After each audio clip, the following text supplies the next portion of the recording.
অনেকদিন আগের কথা। চীন দেশে ছিল এক রাজা।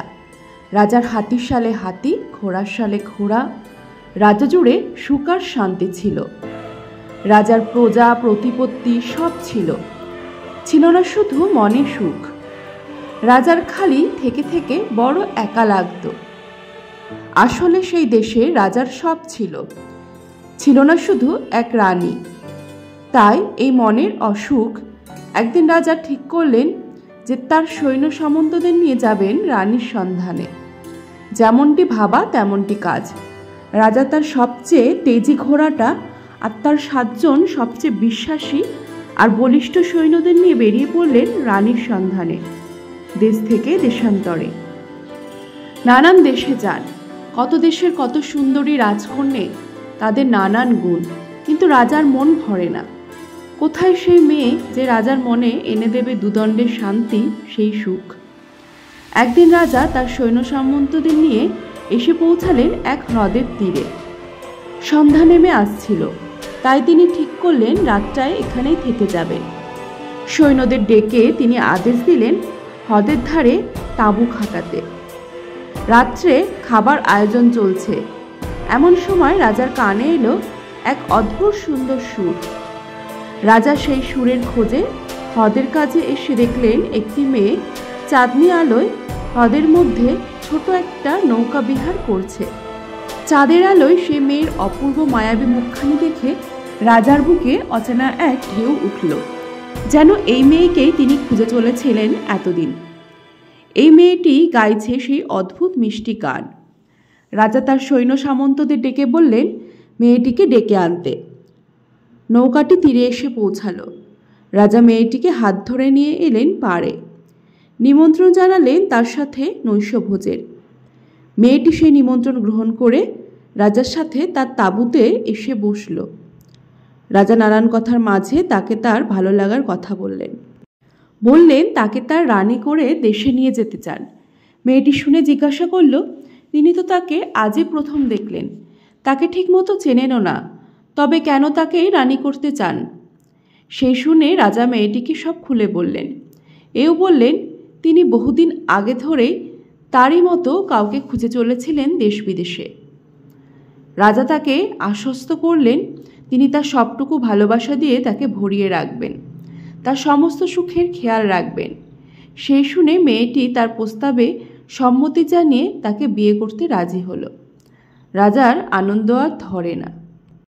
পরদিন ভোরবেলা তিনি তার সৈন্য সামন্তদের নিয়ে বেরিয়ে পড়লেন তার রাজধানীর পথে। কিন্তু এত কথার মাঝে রাজা তো ভুলেই গেছেন মেয়েটির নাম জিজ্ঞাসা করতে। রাজা জিজ্ঞাসা করলেন, তোমার নাম কি? মেয়েটি জানালো তার নাম জিনা। সে নানান দেশ ঘুরে এদেশে এসেছে, কিন্তু এর বেশি সে আর কোনো কথাই বলল না। রাজা লক্ষ্য করলেন জিনা চুপচাপ, তেমন কোনো কথাই বলছে না। রাজা তাকে তার বিষণ্ণতার কথা জিজ্ঞাসা করতে সে বলল, চিন্তার কিছু নেই, সব ঠিক হয়ে যাবে। রাজা ফিরে এলেন দেশে, বিয়ে করলেন তার বহু আকাঙ্ক্ষিত সেই মেয়েটিকে। দেশ জুড়ে 3 দিন ধরে চলল আনন্দ উৎসব। সবাই ভীষণ খুশি নতুন রানীকে পেয়ে। নানান রঙে নানান খুশিতে ভরে উঠল রাজার মন। কিন্তু হায়, রানীর মুখে কোথাও হাসির দেখা নাই। রানী তার সব কর্তব্য, সব দায়িত্ব নিপুণ হাতে নিজের কাঁধে তুলে নিয়েছেন। রানীকে পেয়ে রাজ্যের সব প্রজা ভীষণ খুশি, কিন্তু রানীর মুখে এক অদ্ভুত বিষণ্ণতা। রানীকে রাজা বহুবার জিজ্ঞাসা করেছেন, তার কি এই প্রাসাদে কোনো অসুবিধা বা মনে কোনো দুঃখ আছে? রানী তার কোনো উত্তরই দেন না, চুপ থাকেন। রাজা তার রানীর মুখে হাসি ফোটানোর জন্য এত কিছু করলেন, কত ভেলকিবাজি, কত মশকরা দেখালেন, কিন্তু রানীর মুখে হাসি নেই। রাজা কোনো পন্থায় কাজে দিল না রানীর মুখে হাসি ফোটাতে। একদিন রাজার মাথায় এক অভিনব পন্থা এলো রানীর মুখে হাসি আনার। তিনি তার সবচেয়ে বিশ্বস্ত উপদেষ্টাকে ডেকে বললেন, সন্ধ্যাবেলা তিনি যখন তার নিজের কক্ষে থাকবেন রানীর সাথে, তখন সে যেন এসে বলে বিদেশি সৈন্যরা এসে দরজায় উপস্থিত, তার প্রাসাদ দখল হতে চলেছে। সেই দিন নৈশভোজের পর রাজা তার রানীকে নিয়ে তার শয়নকক্ষে ছিলেন। রাজা তার পালঙ্কে বসে হস্তাঙ্কন অভ্যাস করছিলেন, আর রানী তার এলো চুল আঁচড়াচ্ছিলেন। সেই সময় তার পরিষদ দৌড়তে দৌড়তে এসে বলল, মহারাজ, বিদেশি সৈন্যরা এসে প্রাসাদের দরজায়, প্রাসাদ দখল করতে এসেছে, তাড়াতাড়ি চলুন। এই শুনে রাজা তাড়াহুড়ো করে পালঙ্ক থেকে উঠতে গেলে তার দোয়াত উল্টে সমস্ত কালি চোখে মুখে লেগে যায়। তাই দেখে রানী হাসিতে ফেটে পড়লেন। রাজা রানীর এই হাসি দেখে আনন্দে লাফালাফি করতে লাগলেন। অবশেষে তার পন্থা কাজে দিয়েছে।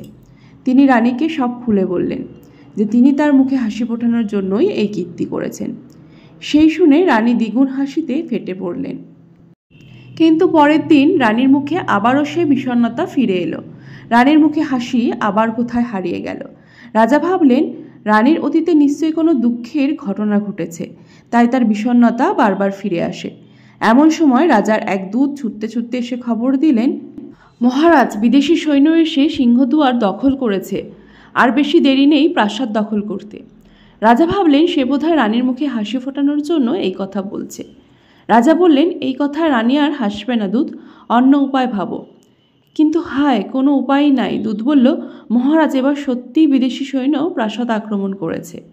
মহারাজ বাইরে এসে দেখলেন তার প্রাসাদ বিদেশি সৈন্যরা ঘিরে ফেলেছে।